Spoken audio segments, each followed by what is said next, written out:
So good morning everyone, তোমরা কেমন আছো বলো? আশা তোমরা সকলে খুব ভালো আছো। তোমাদের সাথে আমিও অনেকটা ভালো আছি। আমার চ্যানেলে নতুন হলে প্লিজ চ্যানেলটা জলদি সাবস্ক্রাইব করো আর পাশে থাকা বেলকে টুং টুং করে বাজিয়ে দিও, কারণ কি আমার ভিডিও নোটিফিকেশন যাতে তোমরা সবার আগে দেখতে পাও।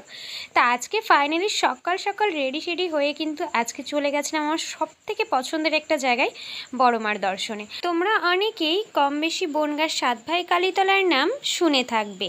হ্যাঁ, পৌষ মাসে যেখানটায় ধুমধাম করে বসে 1 মাস মেলা, আর যেখানে পৌষ মাসে কিন্তু ভরা পৌষ মাস এখানে পূজা অর্চনা করা হয়। মানে বড়মার পূজা অর্চনায় দূর দূরান্ত থেকে মানুষ কিন্তু এখানে আসে বড়মার বন্দনা, এমনকি পূজা অর্চনা দেখার জন্য, এমনকি নিজ হাতে পুজোও দেওয়ার জন্য। আমাদের এই বনগাঁ সাতভাই কালীতলা বেশ উন্নত আর নাম করা। এখানে শুনেছি যা কিছু মানত করা হয় তা খুব ভালোভাবেই পূরণ হয়, আর সেই কারণেই বহু দূর দূরান্ত থেকে ভক্তরা ছুটে আসে মায়ের কাছে।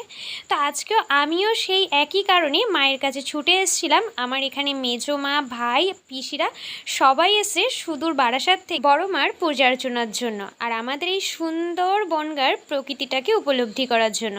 সেই জন্য বড়মার পূজা অর্চনা সেরে এখন কিন্তু আমরা ওই পারে যাব। তার সাথে সাথেই রয়েছে কিন্তু ওই পারে যাওয়ার জন্য এত সুন্দর একটা ব্রিজ, যেখানে তোমরা খুব ভালোভাবে ফটো সেশন এমনকি রিলস ভিডিও বানাতে পারবে।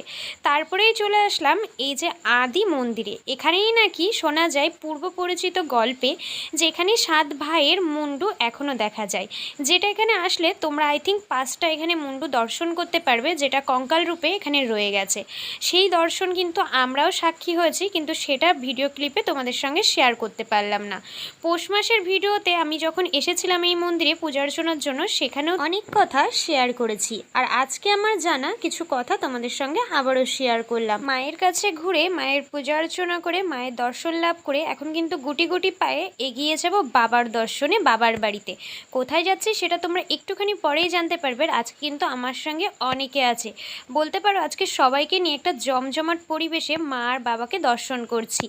এই যে আনন্দটা, এটা সত্যি আমি বলে ভাষায় প্রকাশ করতে পারবো না। তারপরে সুন্দর একটা প্রকৃতির মাঝ দিয়ে সবুজ ঘেরা অরণ্যের মধ্যে দিয়ে টুং করে পৌঁছে গেছিলাম আমাদের খুব সুন্দর এমনকি জনপ্রিয় জায়গা, গায়েঘাটার খুব উন্নত, বিশ্বস্ত এমনকি জাগ্রত জায়গা জলেশ্বর, যেটা তোমরা কম বেশি অনেকেই জেনে থাকবে। যেখানে নাকি স্বয়ং শিব জলের তলায় বিরাজমান করেন সারাটা বছর, আর ঠিক চৈত্র মাসেই কিন্তু বাবার দেখা মেলে। তোমরা যদি আমার ভিডিওর মধ্যে দিয়ে স্বয়ং শিব বাবাকে জল থেকে উঠে আসতে দেখো, তবে অবশ্যই এই চ্যানেলে ভিডিও আপলোড করা আছে, তোমরা একবার গিয়ে চেক আউট করে দেখতে পারো। তো কথা বলতে বলতে চলে এসেছি আমাদের সেই জলেশ্বর মন্দিরে, যেটা খুবই জাগ্রত। আর এই মন্দিরেও অনেককে অনেক মানত করে, যেটা সবারই কিন্তু ফুলফিল হয়। তো আমরা ফার্স্টেই এখানে চলে এসেই কিন্তু আগে যে বাবার পুকুর, যেখানে বাবা বিরাজমান, আর এই পুকুরেই কিন্তু বাবা বিরাজমান থাকেন সারাটা বছর। কথিত আছে এই পুকুরে বাবাকে যদি খুঁজে না পাওয়া যায়, বাবা দিশা দেখান, যেখানে দিশা দেখাবে সেখান থেকেই কিন্তু বাবাকে উদ্ধার করতে হবে। তো সবাই মিলেই কিন্তু আমরা সেই পুকুরে চলে এসলাম। এখান থেকে একটু জল টল দিয়ে তারপরে কিন্তু বাবার মন্দিরে বাবা দর্শনে যাব।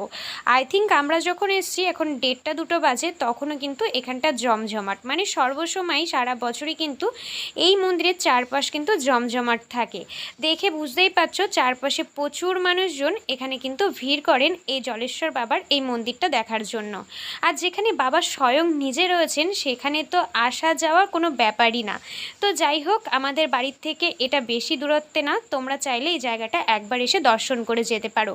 আর যদি চৈত্র মাসে আসতে চাও তাহলে অবশ্যই কিন্তু চৈত্র মাসে একবার 3য় সোমবার এসো, যেখানে বাবাকে স্বয়ং দর্শন করতে পারবে। বাবা জলের থেকে স্বয়ং কিন্তু উঠে আসবেন, সেটা একটা বিরল কাহিনী, বিরল দৃশ্য, সেটা দেখার সৌভাগ্য সবার হয় না। তোমরা যদি চাও অবশ্যই কিন্তু একবার আসতে পারো। আজকে আমাদের জলেশ্বর মন্দিরটা ঘোরা প্রায় কমপ্লিট হয়ে গেছে। 2টোর দিকে এসেছিলাম বলে মন্দির চত্বরটা বন্ধই ছিল। মন্দিরটা অনেকটা জায়গা জুড়ে অবস্থিত, আর তার সামনেই রয়েছে বাগান, আর বাগানের মধ্যেই রয়েছে খুব সুন্দর সুন্দর আম গাছ। মানে চারপাশটা সবুজে ঘেরা, তার মাঝখানেই আমার বাবা স্বয়ং এখানে বিরাজমান। সত্যি কথা বলতে এজন্য একটা বাবার মন্দিরে এসে বাবাকে দর্শন করা এজন্য এক পরম তৃপ্তি। এখানে আসলেই তোমরা বুঝতে পারবে কতটা শান্তি অনুভব করছো নিজেদের মনের মধ্যে। আজকের মতো আসি, তোমাদের সঙ্গে আবারও খুব তাড়াতাড়ি দেখা হচ্ছে নেক্সট ব্লগে। ততক্ষণ ভালো থেকো।